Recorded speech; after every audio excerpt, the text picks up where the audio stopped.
Hello YouTube fame episode start होने से पहले वीडियो को लाइक कर दे। जैसे ही इस वीडियो पे 100 लाइक्स हो जाएंगे वैसे ही दूसरा एपिसोड अपलोड हो जाएगी। अब आगे एपिसोड 26 ये तुम्हारा अंश है।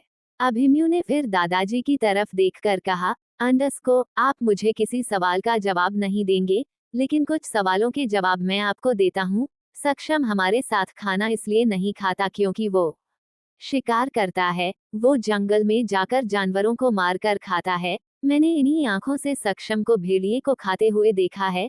आप सक्षम को अपने घर कैसे रख सकते हैं? सक्षम है कौन, क्या आप नहीं जानते? ए फ्लैट आगे अभिमन्यु के इतना ज्यादा गुस्सा करने पर दादाजी बहुत हैरान थे। उन्हें अपने कानों पर यकीन नहीं था कि अभिमन्यु, जो कि हमेशा हंसता खेलता रहता था, वो कभी उन पर इतना गुस्सा भी कर सकता था। अभिमन्यु लगातार बोल रहा था, बताइए दादाजी, बताइए। आप चुप क्यों हैं? आपको बताना होगा, बताइए दादाजी। और तभी कुछ सेकंड के लिए दादाजी को कुछ याद आया। उनकी जिंदगी के बीते हुए कुछ पल याद आ गए। फ्लैशबैक 50 साल पहले जब रणधीर सिंह बंजारन से मिलते थे। आधी रात हो रही थी। रणधीर सिंह अपने कमरे में बैठे हुए कोई किताब पढ़ रहे थे और तभी उस कमरे में एक काला शॉल लपेटे हुए लड़की दाखिल हुई। वो लड़की कोई और नहीं, वही बंजारन थी। उस लड़की ने अपना चेहरा उस काले शॉल से छुपाया हुआ था ताकि हवेली में उसे कोई देख ना ले। वो छुपते छुपाते रणधीर सिंह से मिलने आई थी। उस लड़की को देखकर रणधीर सिंह ने जल्दी से अपनी किताब को बंद किया और देखकर बोला, अंडस्को तुम यहाँ क्या कर रही हो? किसी ने तुम्हें देखा तो नहीं? तुम जानती हो ना, अगर मेरे पिताजी ने तुम्हें यहाँ देख लिया तो मेरी खैर नहीं। बंजारन ने कहा, अंडस्को राणा साहब आप मुझसे मिलने ही नहीं आते। मैं कितने दिनों से रोज आपका उस पेड़ के नीचे इंतजार करती हूँ, लेकिन कितने ही दिन से आप मुझसे मिलने नहीं आए। क्यों नहीं आते मिलने? मेरे पास आपको याद करने का कोई दूसरा जरिया नहीं है, इस कंगन के सहारे ही आपको याद करती हूँ। रणधीर सिंह ने गुस्से में कहा, अंडस्को तुम पागल हो गई हो। एक तो बिना बताए यहाँ आ गई, ऊपर से ऐसी बातें कर रही हो। मैं तुमसे आज के बाद नहीं मिल सकता। मेरी एक बीवी है जो माँ बनने वाली है और मैं उसे नहीं छोड़ सकता। अब तुम यहाँ से जा सकती हो। वो लड़की झटके से रणजीत सिंह के पैरों में बैठ गई और गिड़गिड़ाती हुई बोली, अंडस्को माँ तो मैं भी बनने वाली हूँ। राणा साहब मेरे साथ ऐसा मत कीजिए।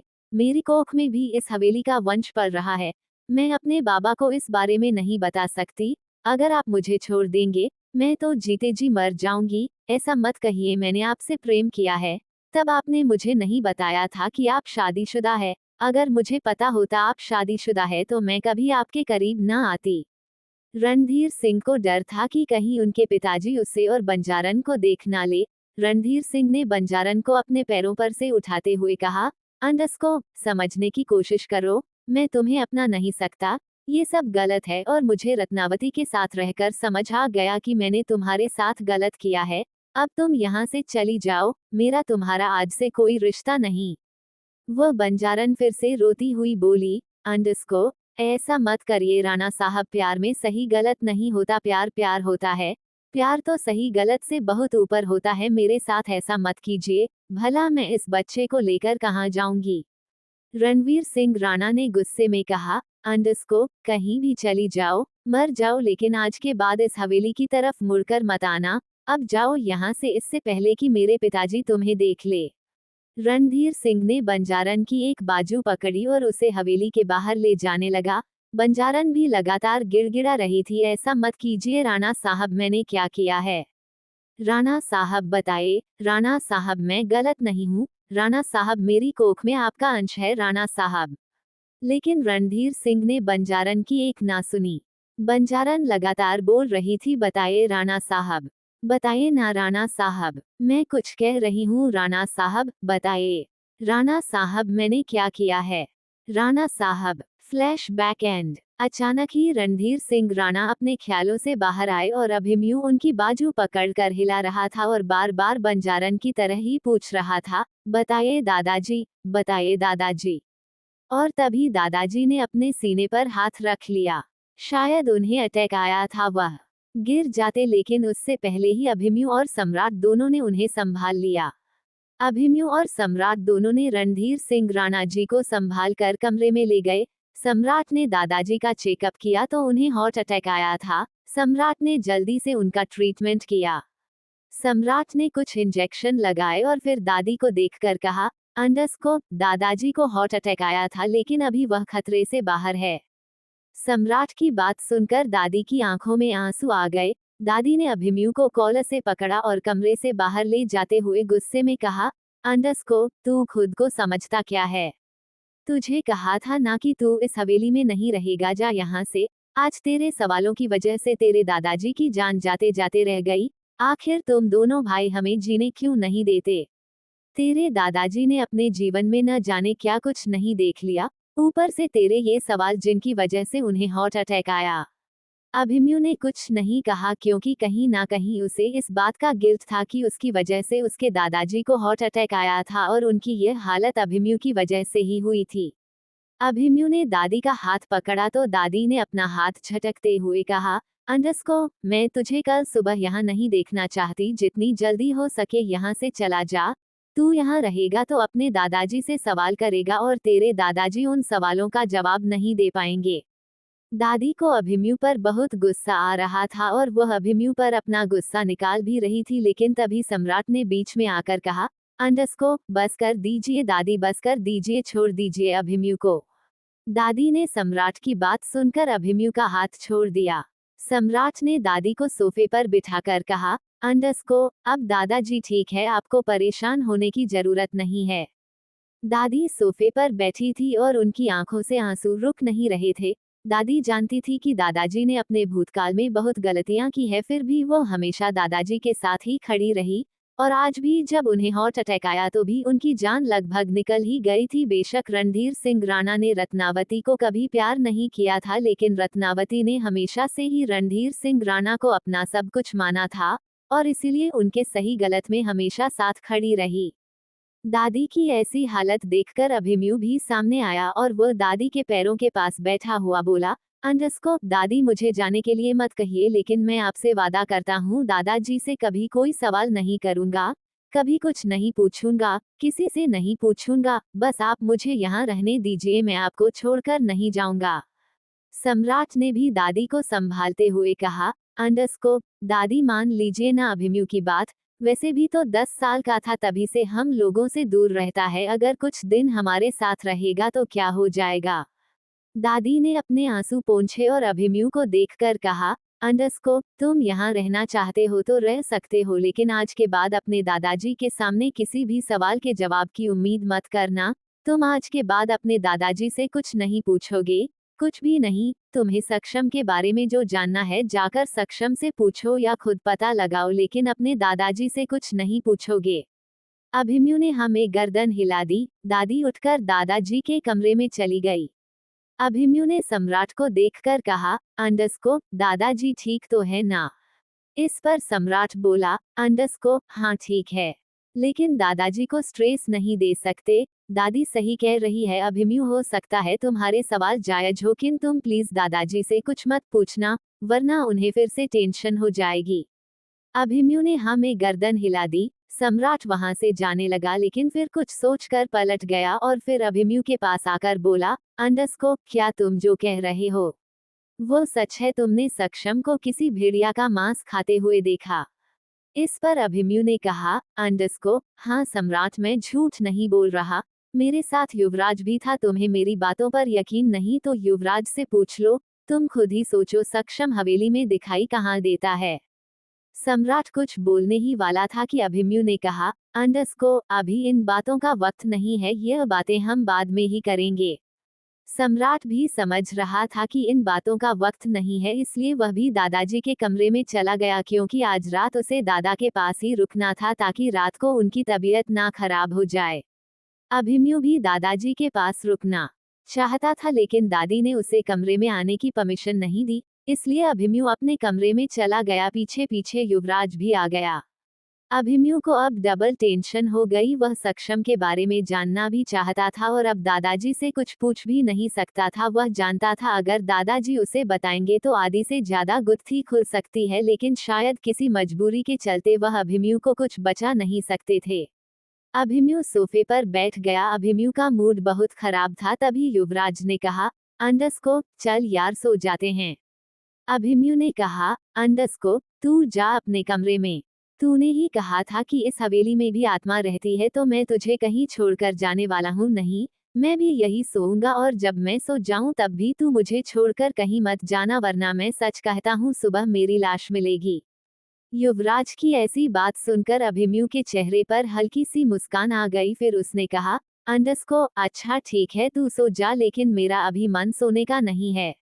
अभिमन्यु बालकनी में चला गया। युवराज थोड़ी देर बेड पर लेटा रहा, लेकिन उसे नींद नहीं आई। उसे भी बार बार सक्षम का चेहरा नजर आ रहा था, इसलिए वह भी उठा और बालकनी में चला गया।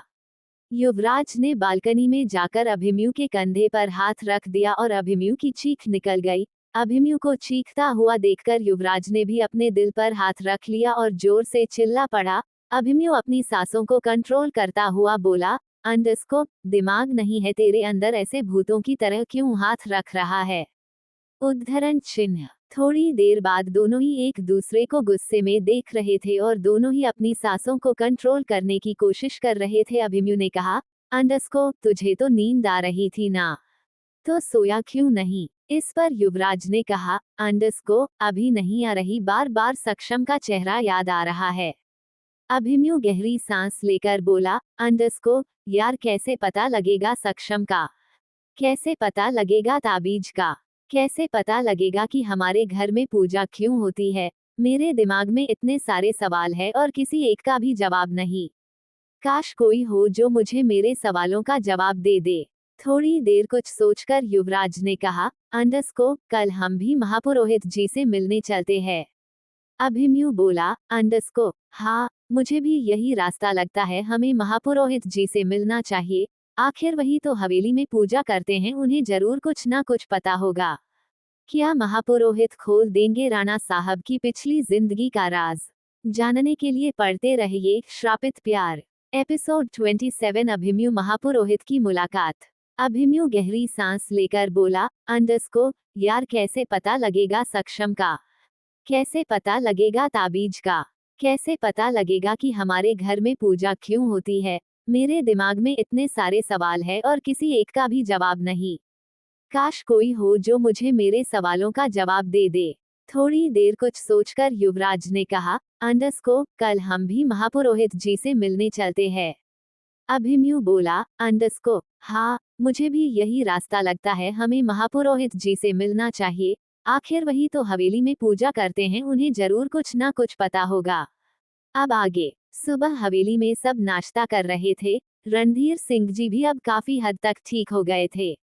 दादी दादाजी के पास ही बैठी थी। सृष्टि सबको नाश्ता परोस रही थी। दादाजी ने फिक्र करते हुए कहा, अंडरस्कोप आज युवराज और अभिमन्यु नाश्ता नहीं करेंगे। वो दोनों नीचे नहीं आए। इस पर दादी ने कहा, अंडरस्कोप ना आए तो अच्छा ही है, अगर वो आएगा तो आपसे सवाल करेगा और मैं नहीं चाहती आपकी तबीयत दोबारा खराब हो जाए। दादाजी ने दादी को समझाते हुए कहा, अंडरस्कोप ऐसा मत कहो रत्नावती, वह भी हमारा ही पोता है। उसके सवाल जायज है, वह अलग बात है कि मैं उसके सवालों का जवाब नहीं दे सकता, लेकिन वो गलत नहीं है। दादाजी ने फिर विनोद की तरफ देखकर कहा, अंडरस्कोप जाओ अभिमन्यु और युवराज को भी बुला कर ले आओ। इस पर विनोद ने कहा, अंडरस्कोप बड़े मालिक वह दोनों तो आज सुबह सुबह ही कहीं चले गए। ये सुनते ही दादाजी और दादी दोनों ही टेंशन में आ गए। दादी ने तो मन ही मन कहा, अंडरस्कोप कहीं अभिमन्यु सच में तो नहीं चला गया, कहीं उसे मेरी बात दिल पर तो नहीं लग गई। भगवान मैं क्या करूं? कैसे समझाऊं अभिमन्यु को? दादाजी ने विनोद की तरफ देखकर हैरानी से पूछा, अंडरस्कोप कहाँ गए हैं वो दोनों, कुछ बता कर गए? विनोद ने कहा, अंडरस्कोप बड़े मालिक छोटे मालिक कह रहे थे, शाम तक वापस आ जाएंगे और फिर वह अपने साथ युवराज को भी ले गए। दादाजी ने सम्राट की तरफ देखा और सम्राट ने नामे गर्दन हिलाते हुए कहा, अंडरस्कोप दादाजी मुझे नहीं पता वह कहाँ गया है। ना अभिमन्यु ने मुझे बताया और ना ही युवराज ने, लेकिन आजकल युवराज अभिमन्यु के पास ही रहता है, उसी के कमरे में सोता है। वहीं दूसरी तरफ अभिमन्यु और युवराज एक गाड़ी में थे। युवराज ड्राइव कर रहा था और अभिमन्यु बाहर देख रहा था।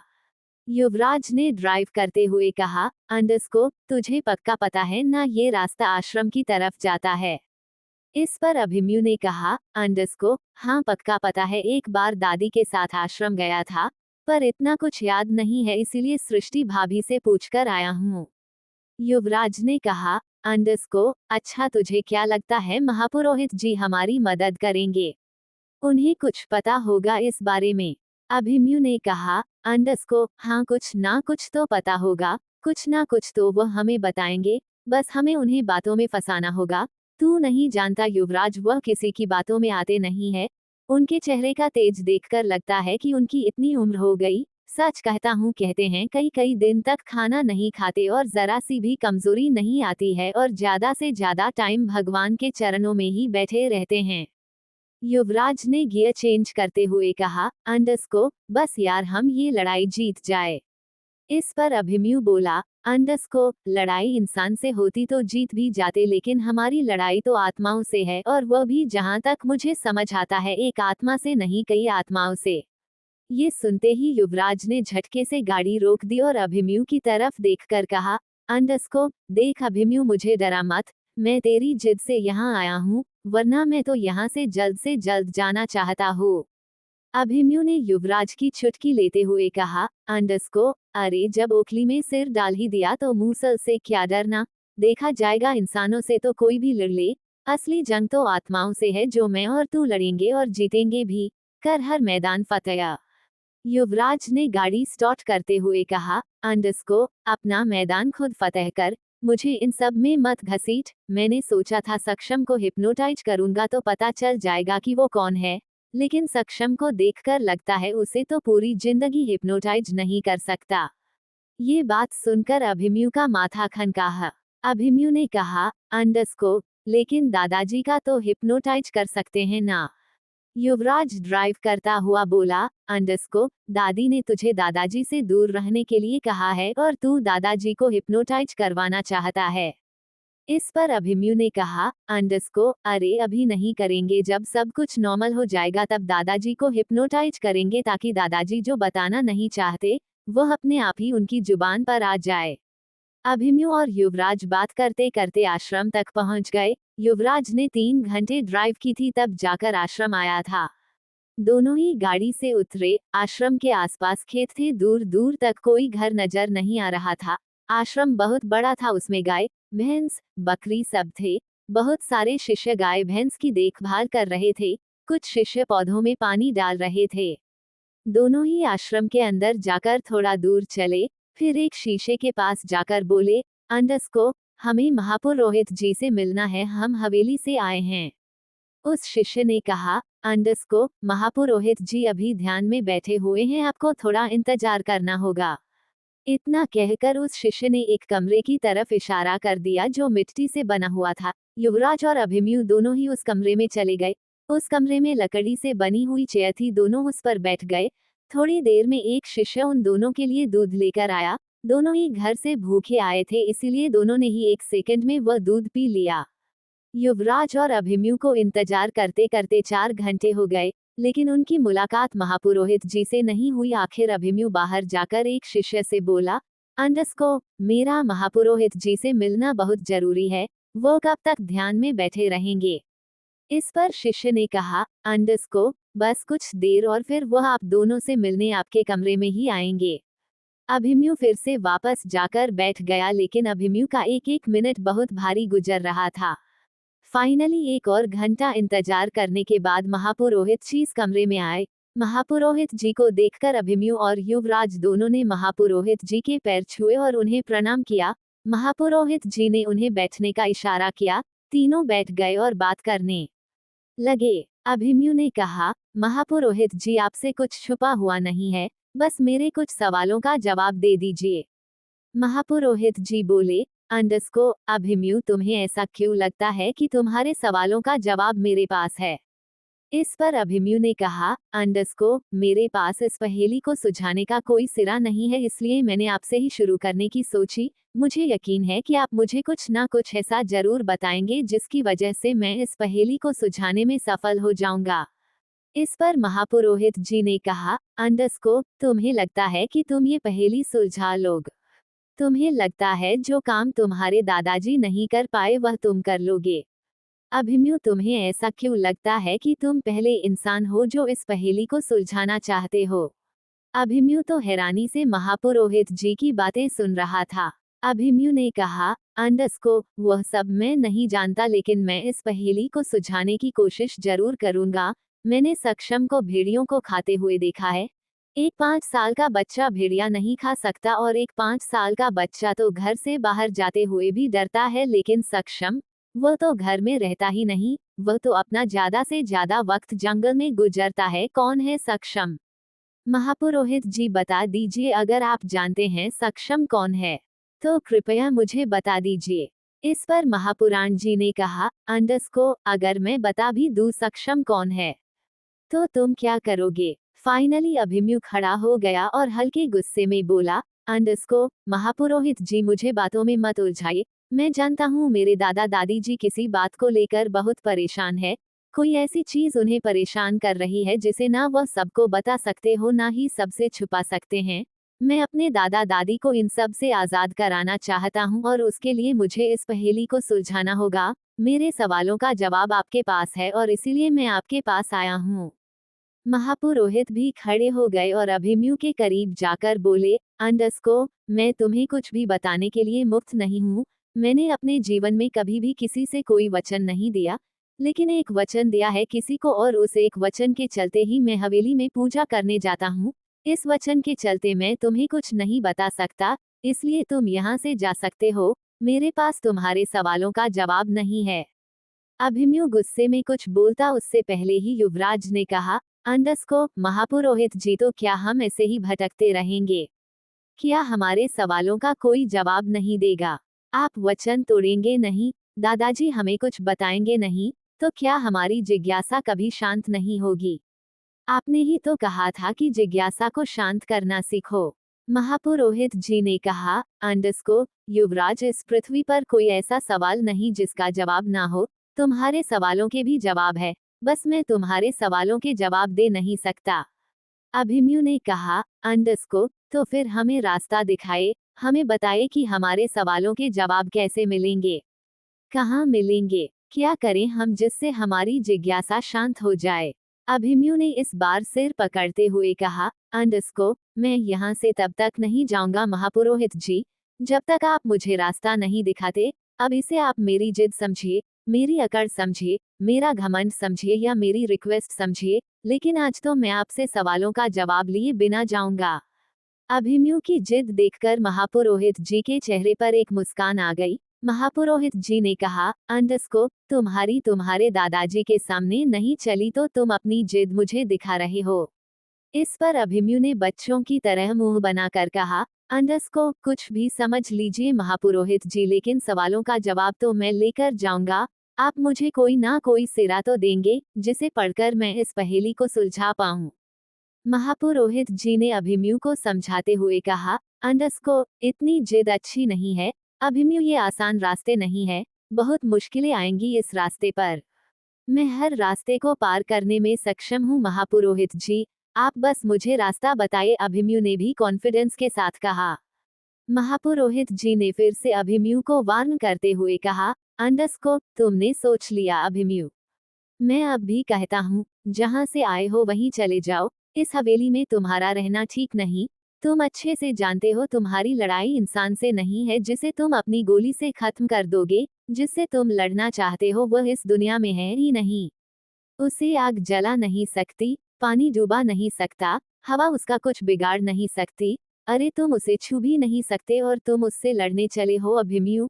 मैं अब भी तुम्हें चेतावनी देता हूँ, ये सब छोड़ दो, तुम्हारे बस की नहीं है, चले जाओ यहाँ से। जिससे मैं नहीं लड़ सकता, तुम क्या लड़ पाओगे? अभिमन्यु ने फिर से कहा, अंडस्को, हमें जंग में एक बात सिखाई जाती है महापुरोहित जी, लड़ते हुए मर जाओ लेकिन पीछे मत हटो। अगर मैं लड़ते हुए मर भी जाऊंगा तो भी मुझे कोई दुख नहीं, लेकिन मैं लड़ूंगा जरूर। मैं अपने दादा दादी को ऐसे नहीं छोड़ सकता, मैं अपने भाई भाभी को ऐसे नहीं देख सकता। मुझे एक आम जिंदगी चाहिए जो मैं लेकर रहूंगा। महापुरोहित के इनकार के बाद क्या होगा अभिमन्यु का अगला कदम, जानने के लिए पढ़ते रहिए श्रापित प्यार। एपिसोड 28 अवंतिका कौन है? अभिमन्यु ने फिर से कहा, अंडस्को, हमें जंग में एक बात सिखाई जाती है महापुरोहित जी, लड़ते हुए मर जाओ लेकिन पीछे मत हटो। अगर मैं लड़ते हुए मर भी जाऊंगा तो भी मुझे कोई दुख नहीं, लेकिन मैं लड़ूंगा जरूर। मैं अपने दादा दादी को ऐसे नहीं छोड़ सकता, मैं अपने भाई भाभी को ऐसे नहीं देख सकता।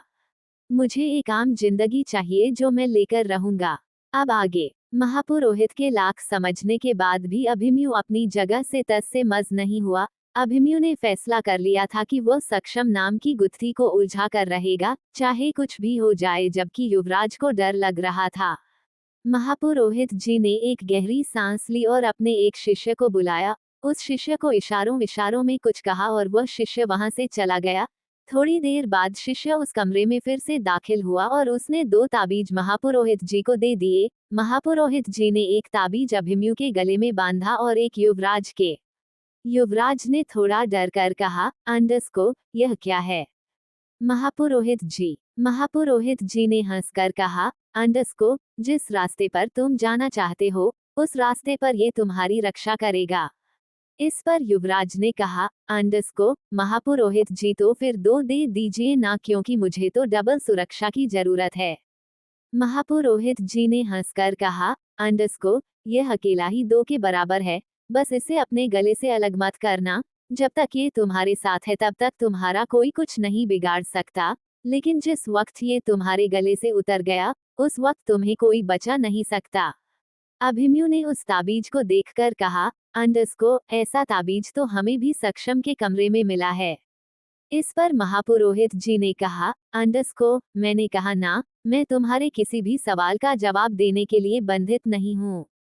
महापुरोहित जी ने फिर कहा, अंडस्को, अभिमन्यु, तुम्हारे सफर की शुरुआत हरिया के घर से होगी। अपने सवाल लेकर हरिया के घर जाओ। हरिया किसी वचन में बंधा हुआ नहीं है, वह तुम्हें कुछ ना कुछ जरूर बताएगा, वहीं से यह गुत्थी सुलझनी शुरू होगी।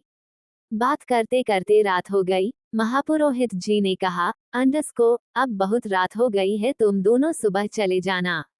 युवराज ने हमें मुंडी हिला दी, जबकि अभिमन्यु ने कहा, अंडस्को, नहीं महापुरोहित जी, 3 घंटे में पहुंच जाएंगे, हम अभी जाएंगे। युवराज और अभिमन्यु दोनों ही वहां से जाने लगे, तो महापुरोहित जी ने अभिमन्यु को रोकते हुए कहा, अंडस्को, तुम बजरंगबली को बहुत मानते हो ना? अभिमन्यु रुक गया और महापुरोहित जी की तरफ पलटकर बोला, अंडस्को, हाँ महापुरोहित जी। महापुरोहित जी ने फिर कहा, अंडस्को, तो अपने बजरंगबली को अपने साथ ही रखना, वह तुम्हें हर विपदा से बचा लेंगे। युवराज अभिमन्यु ने एक बार महापुरोहित जी को देखा और फिर आश्रम से बाहर चले गए। महापुरोहित जी उन दोनों को जाते हुए देख रहे थे। महापुरोहित जी ने मन ही मन कहा, अंडस्को, हे ईश्वर, इन दोनों की मदद करना। ये जिस रास्ते पर गए हैं वहां कठिनाइयों के सिवा कुछ नहीं है, लेकिन फिर भी आप उनके साथ रहना। इनका दृढ़ संकल्प ही इन्हें एक दिन जीता जरूर देगा। अभिमन्यु और युवराज दोनों ही गाड़ी के पास आ गए। अंधेरा काफी घना हो गया था, आसपास खेत और जंगल ही थे। युवराज को तो बहुत डर लग रहा था, लेकिन अभिमन्यु उसे डर कम लगता था। इस बार अभिमन्यु ने स्टीयरिंग संभाला और युवराज बराबर में बैठ गया। युवराज को तो वह रात याद आ गई जब वह सृष्टि से मिला था। अभिमन्यु अपनी ही टेंशन में ड्राइव कर रहा था। युवराज तो डर के मारे बाहर भी नहीं देख रहा था। युवराज ने माइंड डाइवर्ट करने के लिए गाने चला लिए, लेकिन अभिमन्यु ने पहले ही गाने में रेडियो बंद कर दिया और फिर युवराज की तरफ देखकर बोला, अंडस्को, युवराज, इतना डरना भी ठीक नहीं है, कुछ नहीं होगा, मैं हूं ना। युवराज ने कुछ सोचकर कहा, अंडस्को, यार, मुझे ना महापुरोहित जी बिल्कुल ठीक लग रहे हैं, तू ना वापस चला जा और मैं भी चला जाता हूँ। अभिमन्यु ने कहा, अंडस्को, मैं वापस नहीं जाऊंगा और अब तो ना तुझे जाने दूंगा। युवराज बेबस सी आवाज में बोला, अंडस्को, हाँ मैं समझ गया, तू खुद भी मरेगा और मुझे भी मरवाएगा। दोनों हल्की फुल्की बातें करके जा ही रहे थे। हवेली आने में अभी आधा घंटा बचा था और तभी अभिमन्यु की गाड़ी के सामने भी एक लड़की आ गई। अभिमन्यु ने झटके से ब्रेक मारी। उस लड़की को देखकर युवराज की तो सिटी पिटी गम हो गई। युवराज ने कहा, अंडस्को, यार, यह भी तो सुसाइड करने नहीं जा रही है। भगवान, सारी लड़कियां हमारी गाड़ी के सामने क्यों आती है? वह भी सफेद कपड़े पहनकर, वह भी रात को। आत्मा तो मुझे बाद में मारेगी, मैं तो हार्ट अटैक से पहले ही मर जाऊंगा। वो लड़की ऐसे की ऐसे ही खड़ी रही। अभिमन्यु का दिमाग पहले ही खराब था, उस लड़की को देखकर अभिमन्यु का दिमाग और खराब हो गया। अभिमन्यु गुस्से में गाड़ी से उतरा, उसे लड़की को पॉइंट करके बोला, अंडरस्कोप दिखाई नहीं देता? इतनी रात को यहाँ क्या कर रही हो? और तुम्हें सारी दुनिया छोड़कर मेरी ही गाड़ी मिली है मरने के लिए। वो लड़की कोई और नहीं वही थी जिसने सम्राट को पुलिया के बारे में बताया था। वह लड़की बोली, अंडरस्कोप राणा साहब गुस्सा मत कीजिए, मैं रास्ता भटक गई। इस पर अभिमन्यु ने कहा, अंडरस्कोप इतनी रात को जंगल में तुम रास्ता भटक गई? वह लड़की बोली, अंडरस्कोप रास्ता तो कोई भी भटक सकता है राणा साहब, और जब इंसान रास्ता भटकता है तो हमेशा गलत जगह ही पहुंच जाता है। चलिए अब मुझे आप हवेली छोड़ दीजिए, आपका एहसान होगा वरना मैं जंगल में ही फंसकर रह जाऊंगी। हवेली का नाम सुनकर अभिमन्यु हैरान हो गया। अभिमन्यु ने पूछा, अंडरस्कोप तुम्हें हवेली जाना था? वह लड़की बोली, अंडरस्कोप हवेली तो बहुत पहले जाना था, लेकिन वहां जाने का कोई कारण नहीं था, लेकिन अब मेरे पास कारण है, इसलिए मुझे हवेली जाना है, छोड़ देंगे राणा साहब? इस पर अभिमन्यु ने पूछा, अंडरस्कोप और हवेली क्यों जाना था तुम्हें? हवेली में क्या काम? और तुम मुझे राणा साहब क्यों कह रही हो? तुम मुझे जानती हो? वह लड़की बोली, अंडरस्कोप राणा साहब आपको कौन नहीं जानता? आप बड़े मालिक के पोते हो ना जो फौज में है, आप वही हो ना जो फौज में जहाज उड़ते हैं। उस लड़की की इतनी मासूमियत भरी आवाज सुनकर अभिमन्यु के चेहरे पर हल्की सी मुस्कान आ गई। अभिमन्यु ने कहा, अंडरस्कोप अच्छा और तुम्हें हवेली में क्या काम है? वह लड़की बोली, अंडरस्कोप मैं दायमा की पोती हूँ, बड़े मालिक से मिलने जा रही हूँ, उन्होंने मुझे बुलाया था।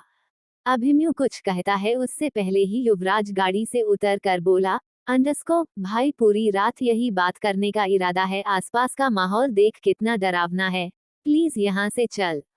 इस पर अभिमन्यु ने हंसकर कहा, अंडरस्कोप ये लड़की इतनी देर से यहाँ भटक रही है, इसे डर नहीं लग रहा, और एक तू है लड़का होकर इतना डर रहा है।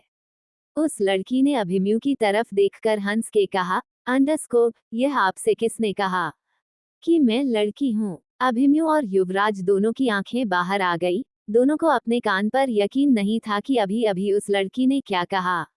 युवराज का तो दिल जोरों से धड़कने लगा, जबकि अभिमन्यु अपने डर को कंट्रोल कर रहा था। और तभी लड़की ने हंसकर कहा, अंडरस्कोप अरे मेरे कहने का मतलब है मैं तो सुंदरी हूँ, देखो ना कितनी खूबसूरत हूँ मैं, और आप मुझे लड़की कह रहे हैं। युवराज हल्के गुस्से में बोला, अंडरस्कोप यार तुम तो मुझे हार्ट अटैक देकर मार दोगी, चलो बैठो गाड़ी में। वो लड़की बैक सीट पर बैठ गई। अभिमन्यु ने स्टीयरिंग संभाला और युवराज भी गाड़ी में बैठ गया। अभिमन्यु ने गाड़ी का गियर चेंज करते हुए कहा, अंडरस्कोप नाम क्या है तुम्हारा? अवंतिका। अवंतिका नाम है मेरा राणा साहब, वह लड़की बोली। अभिमन्यु ने सवाल किया, अंडरस्कोप कब से भटक रही हो यहाँ? इस पर अवंतिका ने कहा, अंडरस्कोप काफी समय से, अब तो याद भी नहीं कब से इन्हीं जंगलों में भटक रही हूँ। तीनों बातें करते हुए हवेली तक आ गए। तीनों ने गाड़ी रोकी और तीनों ही अंदर आए। दादा दादी अभी उन तीनों का इंतजार कर रहे थे, जबकि सम्राट और सृष्टि अपने कमरे में चले गए थे। दादाजी को देखकर अभिमन्यु से रहा नहीं गया और वह बाहें फैलाकर दादाजी के पास गया और उसने दादाजी को गले लगा लिया और फिर अपनी गलती मानते हुए बोला, अंडरस्कोप माफ कर दीजिए दादाजी, आज के बाद आपसे कुछ नहीं पूछूंगा, पर प्लीज आप अपनी सेहत का ध्यान रखिए। दादाजी ने अभिमन्यु के गालों पर हाथ लगाकर कहा, अंडरस्कोप मेरी कुछ मजबूरियां हैं जिसके चलते मैं तुम्हारे सवालों का जवाब नहीं दे सकता।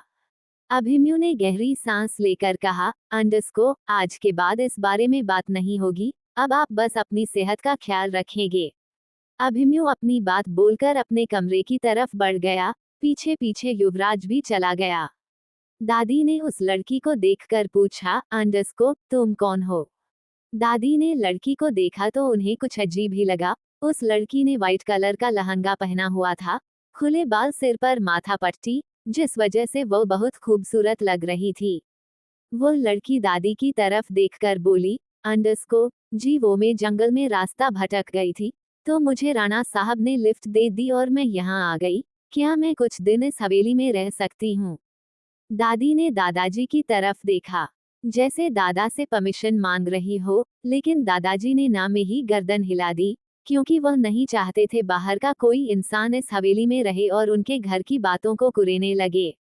दादी बोली, अंडस्को, बेटा आज रात तुम यहाँ रुक जाओ, कल सुबह चली जाना, हम तुम्हें इस हवेली में नहीं रख सकते। वो क्या है ना, हमारे घर में जवान लड़के रहते हैं, कल को कोई उच्च नीच हो गई तो आज रात रुक जाओ, कल मैं ड्राइवर से कहकर तुम्हारे घर तुम्हें छुड़ा दूंगी।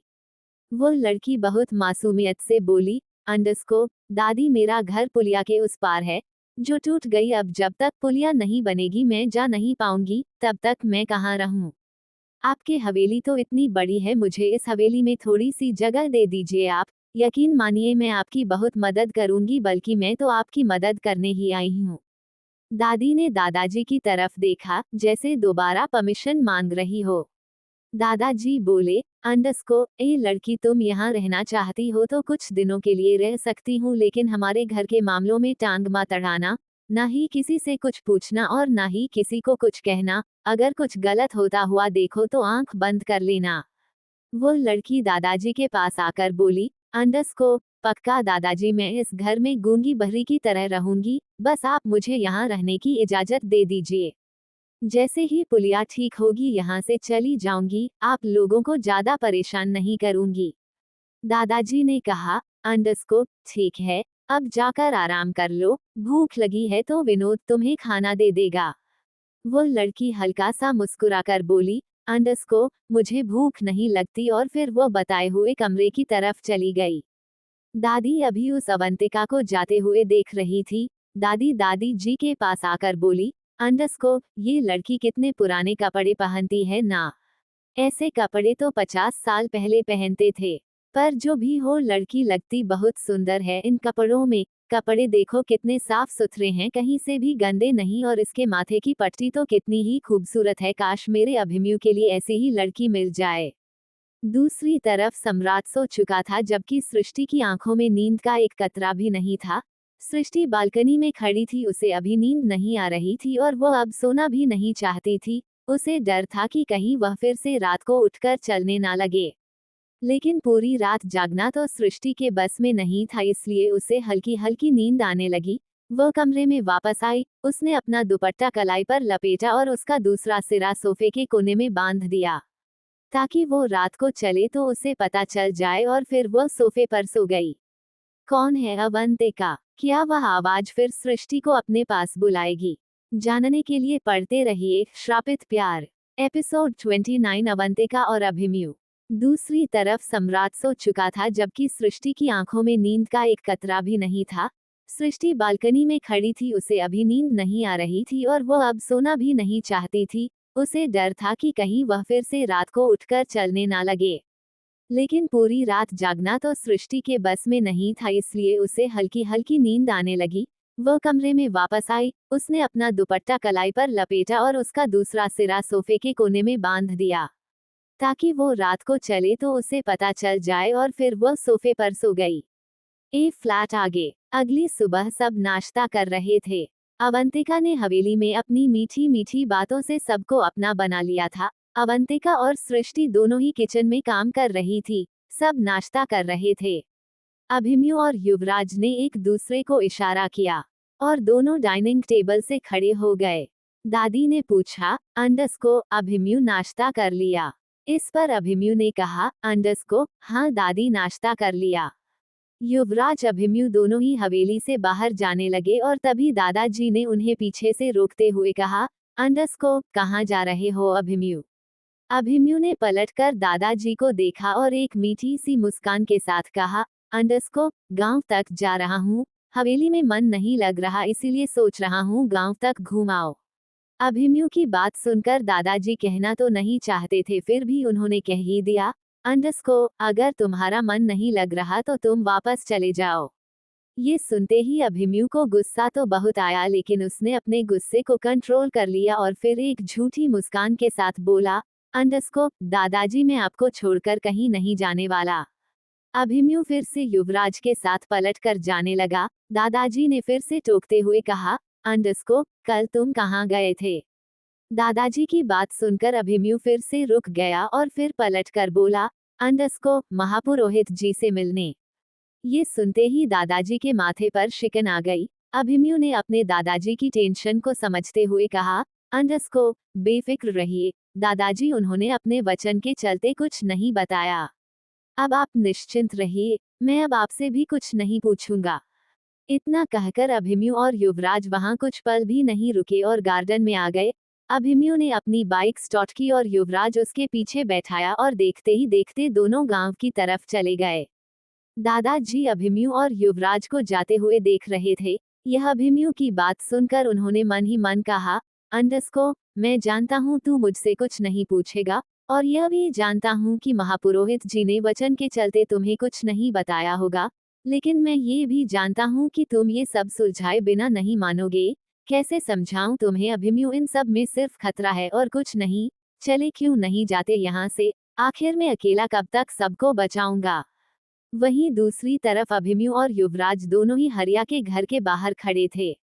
अभिमन्यु ने कहा, अंडस्को युवराज यार ऐसे जाना अजीब सा लग रहा है, जो भी हो ये हमारे रिश्तेदारों का घर है, ऐसे अचानक से जाकर हम उनसे क्या पूछेंगे।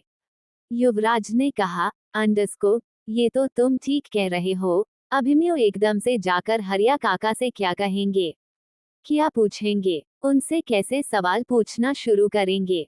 कुछ सोचते हैं। दोनों ही कुछ सोचने लगे। अचानक ही युवराज ने चुटकी बजाकर कहा, अंडस्को सीधा सीधा जाकर पूछ लेंगे कि उन्होंने सृष्टि की शादी सम्राट से क्यों की। युवराज की बात सुनकर अभिमन्यु ने युवराज के सिर पर मारकर कहा, अंडस्को इसका जवाब तो मुझसे पूछ ले।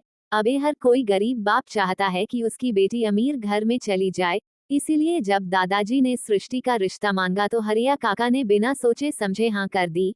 और वैसे भी मेरे भाई में कोई कमी नहीं है जिसे कोई मना करेगा, सम्राट को तो आंख बंद करके ही पसंद कर लेंगे। दोनों ही सोच रहे थे कि हरिया काका से क्या बात करें, और तभी एक कोमल सा हाथ युवराज ने अपने कंधे पर महसूस किया। युवराज ने वह हाथ हटाकर कहा, अंडस्को अभिमन्यु ऐसे हाथ मत रख, मुझे इरिटेशन हो रही है। तभी वही हाथ अभिमन्यु ने अपने कंधे पर महसूस किया। अभिमन्यु ने भी कहा, अंडस्को युवराज हाथ हटा, मुझे ऐसे अच्छा नहीं लगता।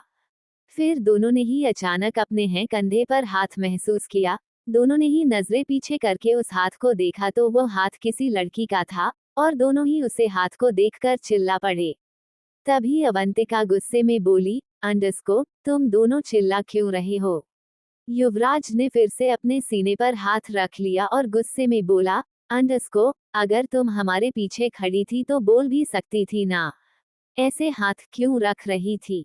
मुझे हार्ट अटैक देकर मारने का इरादा है। इस पर अवंतिका ने हंसते हुए कहा, अंडस्को अरे मैं तुम्हें मारने नहीं बचाने आई हूँ। अभिमन्यु गुस्से में बोला, अंडस्को ऐसे भूतों की तरह तुम हमें बचाने आई हो। अवंतिका बोली, अंडस्को मैंने कौन सा काम भूत वाला कर दिया, बस तुम्हारे कंधे पर हाथ ही तो रखा, तुम डर गए, तो मैं क्या करूं। मुझे क्या पता कि तुम दोनों इतने डरपोक हो कि दिन में भी डर जाते हो। इस पर अभिमन्यु ने कहा, अंडस्को हम डरते नहीं है, लेकिन अचानक से कोई लड़की हमारे कंधे पर हाथ रखेगी तो घबराहट तो होगी ना। अवंतिका ने अपने सिर पर हाथ मारकर कहा, अंडस्को ओ तुम दोनों तो सच में अजीब ही हो। खैर छोड़ो, चलो हरिया काका के घर चलते हैं। कब से देख रही हूँ बाहर ही खड़े हो। अवंतिका आगे चली गई। अवंतिका ने 2 ही कदम बढ़ाए थे कि अभिमन्यु ने उसकी बाजू पकड़कर अपनी तरफ खींच लिया। अभिमन्यु के ऐसा करने से अवंतिका रुक गई। इस वक्त अभिमन्यु और अवंतिका एक दूसरे की आंखों में देख रहे थे। कुछ सेकंड एक दूसरे को देखने के बाद अवंतिका ने कहा, अंडस्को ओ राणा साहब मेरा हाथ क्यों पकड़ा। छोड़ो, जरा अकेली हूं तो क्या फायदा उठाओगे। अभिमन्यु ने उंगली करते हुए कहा, अंडस्को Avantika don't cross your limit, तुम यहाँ क्या कर रही हो, और तुम्हें क्यों काका के घर जाना है। अवंतिका ने भी मुस्कुराकर सवाल किया, अंडस्को यही सवाल मैं आपसे करूं तो। अभिमन्यु हाथ बांधकर बोला, अंडस्को मुझे हरिया काका से कुछ काम है। अवंतिका बोली, अंडस्को तो मैं आपका काम आसान कर दूंगी। अभिमन्यु को अब गुस्सा आ गया। अभिमन्यु ने गुस्सा में कहा, अंडस्को अवंतिका ज्यादा स्मार्ट बनने की जरूरत नहीं है, दाई माँ की पोती हो इसलिए छोड़ रहा हूँ, वरना मेरे काम में जो टांग अड़ाता है मैं उसे छोड़ना नहीं हूँ। अब चुपचाप जो हवेली वापस और हमें अपना काम करने दो। अवंतिका ने ना में गर्दन हिलाते हुए कहा, अंडस्को, और अगर ना जाऊं तो क्या करोगे? राणा साहब, इस पर अभिमन्यु ने दांत पीसते हुए कहा, अंडस्को, अवंतिका अपनी लिमिट में रहो और चुपचाप चली जाओ यहाँ से, इससे पहले कि मुझे तुम पर गुस्सा आ जाए। अवंतिका बोली, अंडस्को, नहीं जाऊंगी, मुझे भी हरिया काका के घर जाना है। अभिमन्यु गुस्से में बोला, अंडस्को, अवंतिका तुम यहाँ क्या कर रही हो? तुम्हें यहाँ आने के लिए किसने कहा? क्यों हमारे काम में टंग अड़ा रही हो? अभिमन्यु ने गुस्से में अवंतिका की बाजू पकड़ी और उसे थोड़ा हल्का सा धक्का देकर कहा, अंडस्को, अब जाओ यहाँ से। अभिमन्यु पलटकर आगे जाने लगा। अभिमन्यु एक ही कदम चला था कि अवंतिका ने चिल्लाकर कहा, अंडस्को, मुझे दादाजी ने तुम्हारी जासूसी करने के लिए भेजा है। वह चाहते हैं मैं तुम्हारे पल पल की खबर उन्हें दूं। ये सुनते ही अभिमन्यु रुक गया। अभिमन्यु को अपने कानों पर यकीन नहीं हुआ कि उसके दादाजी ऐसा कुछ कर भी सकते हैं, लेकिन उसे अवंतिका की बातों पर यकीन तो करना ही पड़ता। अभिमन्यु ने पलट कर कहा, अंडस्को, तुम झूठ बोल रही हो, मेरे दादाजी ऐसा कुछ नहीं कर सकते। इस पर अवंतिका ने कहा, अंडस्को, झूठ बोल रही हूँ तो जाकर दादाजी से ही पूछ लीजिए। अवंतिका की बात सुनकर अभिमन्यु सोचने पर मजबूर हो गया। अभिमन्यु को अवंतिका की बातों पर यकीन हो गया, क्योंकि वह जानता था दादाजी कभी नहीं चाहेंगे कि मैं सक्षम के बारे में जानूं। अभिमन्यु पलटा ही था कि अवंतिका ने फिर कहा, अंडस्को, मैं जाकर दादाजी से कह देती हूँ कि आप हरिया काका के घर के बाहर खड़े थे और उनसे कुछ पूछना चाहते थे। अभिमन्यु हैरानी से अवंतिका को देख रहा था, जबकि अवंतिका पूरे आत्मविश्वास के साथ अभिमन्यु को देख रही थी। अवंतिका जानती थी कि अभिमन्यु को उसकी बातों पर यकीन हो गया है। अभिमन्यु कुछ बोलता उससे पहले ही अवंतिका ने फिर कहा, अंडस्को, अगर तुम चाहते हो कि मैं दादाजी को कुछ ना बताऊं तो मुझे अपने साथ रखो। जो तुम ढूंढ रहे हो मैं भी वही ढूंढ रही हूँ। मैं तुम्हारी मदद ही करूंगी। यकीन मानो मेरे साथ हाथ मिलाओगे तो फायदे में रहोगे, वरना मैं चली जाती हूँ दादाजी को सब कुछ सच सच बताने। अवंतिका की बात सुनकर अभिमन्यु के दिमाग में बहुत सारे सवालों ने घर कर लिया। आखिर ये दादाजी की बात ना मानकर हमारे साथ क्यों देना चाहती है? और इसे सक्षम के बारे में क्यों जानना है? कहीं ये दादाजी और मुझे दोनों को डबल क्रॉस तो नहीं कर रही? इन सब में इसका क्या फायदा? अभिमन्यु अपने ही ख्यालों में था कि अवंतिका ने फिर कहा, अंडस्को, सोच लो राणा साहब, अच्छे से सोच लो, लेकिन एक बात को गांठ भी बांध लेना कि मेरे साथ फायदा ही फायदा है। मैं जानती हूँ आपके दिमाग में बहुत सारे सवालों ने घर बना लिया है। वक्त आने पर मैं आपके हर सवाल का जवाब दे दूंगी, लेकिन उससे पहले आपको मेरी बात माननी होगी। अभिमन्यु को तो यकीन नहीं था कि जो लड़की उसे कल रात ही मिली है वो उसे ऑफर कर रही है, वह भी इतने कॉन्फिडेंस के साथ।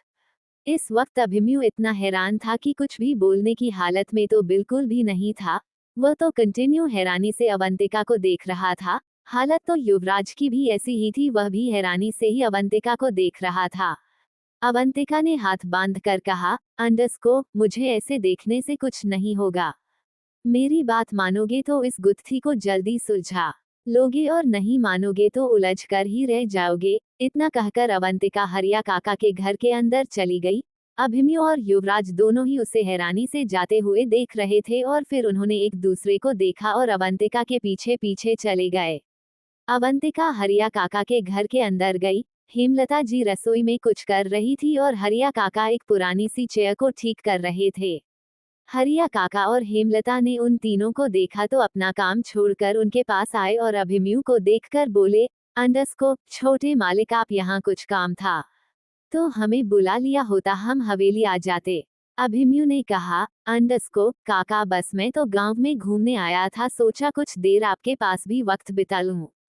हरिया काका तो उन तीनों को देखकर खुश हो गए। उन्होंने एक चारपाई की तरफ इशारा करते हुए कहा, अंडस्को, हाँ हाँ छोटे मालिक, लीजिए ना बैठिए। हरिया काका ने तीनों को एक चारपाई पर बैठा दिया। हेमलता रसोई में से पानी लेकर आए और उन्होंने उन तीनों को पानी पिलाया। अभिमन्यु ने पानी पीकर कहा, अंडस्को, काकी खड़ी क्यों हो? बैठ जाओ। काकी तो एक छोटी सी पटरी लेकर वहीं जमीन पर बैठ गई। अभिमन्यु ने फिर हरिया की तरफ देखकर कहा, अंडरस्को काका आप भी बैठ जाइए ना। काका भी एक लकड़ी की चेयर पर वहीं बैठ गए। काका ने पूछा, अंडरस्को छोटे मालिक आप यहाँ आए, हमें अच्छा लगा। इस पर अभिमन्यु ने अवंतिका की तरफ देखा और अवंतिका ने पलकें झपका दी। अभिमन्यु ने कहा, अंडरस्को काका मैं यहाँ किसी काम से आया था, आपसे कुछ पूछना था। हरिया ने हमें गर्दन हिलाते हुए कहा, अंडरस्को हाँ छोटे मालिक पूछिए ना, क्या पूछना है आपको। आखिर क्या है अवंतिका का राज। अभिमन्यु क्यों मिलने आया है सृष्टि के माता पिता से। जानने के लिए पढ़ते रहिए श्रापित प्यार। एपिसोड 30 एक और राज। इस पर अभिमन्यु ने अवंतिका की तरफ देखा और अवंतिका ने पलकें झपका दी। अभिमन्यु ने कहा, अंडरस्को काका मैं यहाँ किसी काम से आया था, आपसे कुछ पूछना था। हरिया ने हमें गर्दन हिलाते हुए कहा, अंडरस्को हाँ छोटे मालिक पूछिए ना, क्या पूछना है आपको। अब आगे। हरिया तो अभिमन्यु का चेहरा देख रहा था, जबकि अभिमन्यु को समझ नहीं आया कि वो हरिया काका से कैसे बात करें, कहाँ से शुरू करें और सबसे पहले क्या पूछे। अभिमन्यु अपनी ही सोच में डूबा हुआ था, तभी अवंतिका ने सवाल किया, अंडरस्को हरिया काका सृष्टि आपकी अपनी बेटी है। ये सुनते ही सबके चेहरों के रंग उड़ गए। अभिमन्यु युवराज तो बहुत ज्यादा हैरान थे, पसीना तो हेमलता के चेहरे पर भी आ गया था और हरिया के चेहरे पर बेबसी साफ दिखाई दे रही थी। हरिया के गले में जो गमछा था, हरिया उससे अपना चेहरा पोंछने लगा। इतने में अवंतिका ने फिर पूछा, अंडरस्को बताइए ना हरिया काका सृष्टि आपकी अपनी बेटी है। हरिया काका ने अपनी लड़खड़ाती जुबान से कहा, अंडरस्को हाँ बिटिया सृष्टि हमारी अपनी ही बेटी है, भला और किसकी होगी। इस पर अवंतिका ने कहा, अंडरस्को लेकिन काका आपकी जुबान आपका साथ क्यों नहीं दे रही। आपकी जुबान लड़खड़ा क्यों रही है। झूठ मत बोलिए काका, साफ साफ बताइए सृष्टि आपकी बेटी है। युवराज और अभिमन्यु दोनों ही अवंतिका को हैरानी से देख रहे थे। सच में जब से अवंतिका आई थी, अभिमन्यु के दिमाग में तो काम करना बंद ही कर दिया था। अवंतिका तो सच में एक राज थी जिसे अभिमन्यु सुझाने की कोशिश कर रहा था। अभिमन्यु के दिमाग में पहले ही सवालों का जवाब नहीं मिला था, अब एक और सवाल उसके दिमाग में बैठ गया कि अवंतिका को इन सब के बारे में कैसे पता। अवंतिका ने फिर पूछा, बताइए काका सृष्टि आपकी बेटी है। हरिया काका ने फिर से अपनी घबराहट को कंट्रोल करके कहा, अंडरस्को हाँ बिटिया मेरी ही बेटी है, पर तुम ये क्यों पूछ रही हो। अवंतिका ने कहा, अंडरस्को क्योंकि मैंने सुना है आज से 17 साल पहले आपकी बेटी तो कुएं में गिरकर मर गई थी। ये सुनते ही हरिया काका और हेमलता दोनों ही बहुत ज्यादा हैरानी से अवंतिका को देखने लगे। हेमलता की आंखों में तो पानी आ गया, जबकि हरिया ने अपनी आंखों के आंसुओं को कंट्रोल कर दिया। हेमलता ने अपने आंसुओं को पोंछते हुए कहा, अंडरस्को बिटिया ऐसी बातें ना करो, हम इस बात का जवाब नहीं दे पाएंगे। हम हाथ जोड़कर कहते हैं, ऐसी बातें करके हमारे जख्मों को कुरेदो। वह दिन आज भी मेरी आंखों के सामने घूमता है जब मेरी छोटी सी बेटी कुएं में गिर गई थी। अवंतिका अपनी जगह से खड़ी हुई और घुटनों के बल जाकर हेमलता के सामने बैठ गई और फिर उसने अपनी सफेद कोरी चुन्नी से हेमलता के आंसू साफ करते हुए बोली, अंडरस्को काकी रोइए मत, मेरा मकसद आपको रुलाना नहीं बल्कि यह जानना है कि सृष्टि आपके पास कैसे आई और कहां से आई। अवंतिका ने आगे कहा, अंडरस्को मैं आपको रुलाना नहीं चाहती काकी, पर हमारा इस सवाल का जवाब ढूंढना बहुत जरूरी है। मैं जानती हूँ आपने सृष्टि को अपने सीने से लगाकर पाला है, लेकिन हम तीनों सृष्टि के असली माँ बाप को ढूंढने की कोशिश कर रहे हैं, इसीलिए जानना चाहते हैं कि सृष्टि आपको कहाँ मिली। इस पर हरिया काका ने अभिमन्यु की तरफ देखकर हाथ जोड़कर कहा, अंडरस्को छोटे मालिक हाथ जोड़कर कहता हूँ, गांव में किसी को इस बारे में मत बताना, बड़े मालिक भी इस बारे में नहीं जानते। मैं आपको सब कुछ सच सच बता दूंगा, लेकिन आप वादा कीजिए किसी को इस बारे में नहीं बताएंगे। पूरा गांव यही जानता है कि सृष्टि मेरी बेटी है। अभिमन्यु भी अपनी जगह से खड़ा हुआ और पंजों के बल जाकर हरिया के सामने बैठ गया और फिर उसके हाथों को अपने हाथों में लेकर कहा, अंडरस्को काका यकीन मानिए हम किसी को कुछ नहीं बताएंगे, बस आप हमें सब सच बता दीजिए कि सृष्टि भाभी आपको कहाँ मिली। हरिया ने कहा, अंडरस्को छोटे मालिक हमारी बेटी जब 1 साल की थी वो यही आंगन में खेल रही थी, तभी ना जाने कहाँ से एक सांप आया और उसने मेरी बेटी को काट लिया। मेरी बेटी रोने लगी। मैं जब बाहर गया तो मैंने देखा वह सांप आंगन से जा रहा है। मैं समझ गया, मेरी नन्ही सी जान को सांप ने काट लिया। हरिया ने फिर अवंतिका की तरफ देखकर कहा, अंडस्को, बिटिया मेरी बेटी कुएं में गिरने से नहीं मरी थी, उसे तो सांप ने काटा था। हरिया ने फिर अभिमन्यु की तरफ देखकर कहा, अंडस्को, आप तो जानते हैं छोटे मालिक, गांव में कोई डॉक्टर नहीं है। मैं जल्दी से वेद के पास गया। वेद ने मेरी बेटी के पैर में एक दवाई लगाकर पट्टी लपेट दी और फिर बोले, अंडस्को, इसे जल्दी से गांव के बाहर जो अस्पताल है वहां ले जाओ, वरना तुम्हारी बेटी का बचना मुश्किल हो जाएगा। मलिक, मैंने आप देखा ना तब अपनी बेटी को गोद में उठाया और जल्दी जल्दी अस्पताल की तरफ चल दिया। छोटे मालिक, यहाँ से अस्पताल करीब 10 किलोमीटर दूर है। मैं और हेमलता तो बस अपनी बच्ची को भागते हुए उधर ले जा रहे थे, तभी रास्ते में हमें एक बूढ़ा आदमी मिला जो बैलगाड़ी पर जा रहा था। उस बूढ़े आदमी ने हमें अपनी बैलगाड़ी में बिठा लिया और अस्पताल तक छोड़ दिया। लेकिन हम अस्पताल समय पर नहीं पहुंच पाए और हमारी बच्ची ने हमारी गोद में ही दम तोड़ दिया। ये कहकर हेमलता और हरिया दोनों ही फूट फूट कर रोने लगे। अवंतिका ने हेमलता जी को दिलासा दिया और अभिमन्यु ने हरिया को। थोड़ी देर तक दोनों दिलासा ही देते रहे। अभिमन्यु ने फिर पूछा, अंडस्को, तो आपको सृष्टि भाभी कहाँ मिली? इस पर हेमलता ने कहा, अंडस्को, छोटे मालिक, जब हम वापस आ रहे थे, आते आते रात हो गई, लेकिन हमें उस रात से डर नहीं लग रहा था। हमारा दुख उस रात के डर से कहीं ज्यादा बड़ा था। छोटे मालिक, आप नहीं जानते, लेकिन रात को उस रास्ते पर कोई नहीं जाता।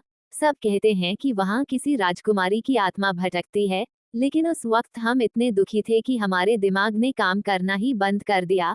हम उस रास्ते से ही गांव की तरफ आ रहे थे। हमारी मरी हुई बच्ची हमारे पास ही थी। हमारा मन मानने को राजी ही नहीं हुआ कि हम अपनी बच्ची को मिट्टी में दबा दें। हमने अभी अपनी बच्ची अपने सीने से लगाई हुई थी। तभी हमने कुएं के पास एक बच्ची को देखा, वह भी हमारी बच्ची के जितने ही थी।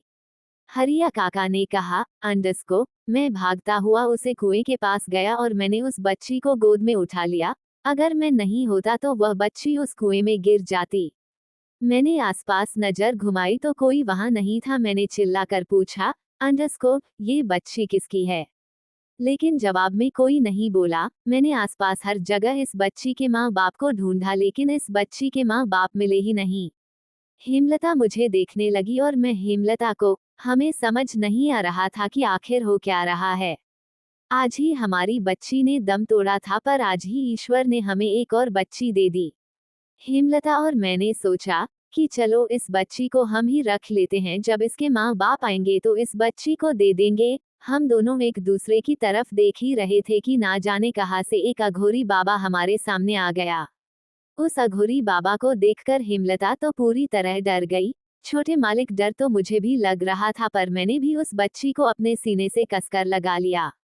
उस अघोरी बाबा ने कहा, अंडस्को, डरो मत, ये बच्ची तुम्हारी ही है।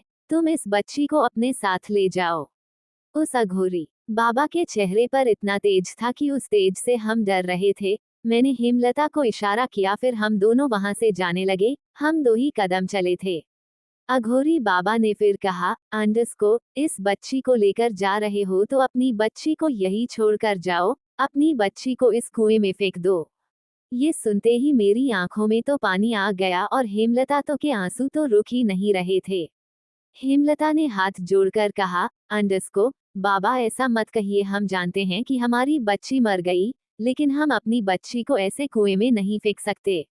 अघोरी ने कहा, अंडस्को, ये नियति है, तुम्हें इस बच्ची को यही छोड़कर जाना होगा। मेरी बात मानो और इस बच्ची को इस कुएं में फेंक दो। हेमलता ना करती रही और अघोरी बाबा ने हमारी बच्ची को हेमलता की गोद से लेकर अगले ही पल कुएं में डाल दिया।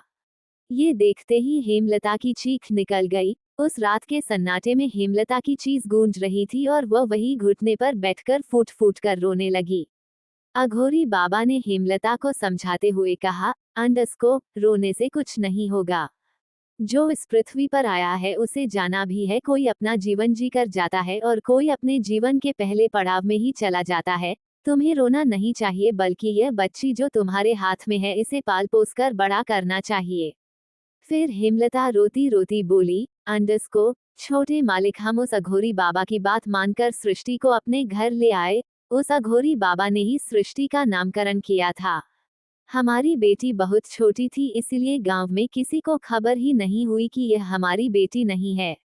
इस बार युवराज ने पूछा, अंडस्को काका, क्या सृष्टि भाभी पहले भी उस कुएं के पास जाती थी?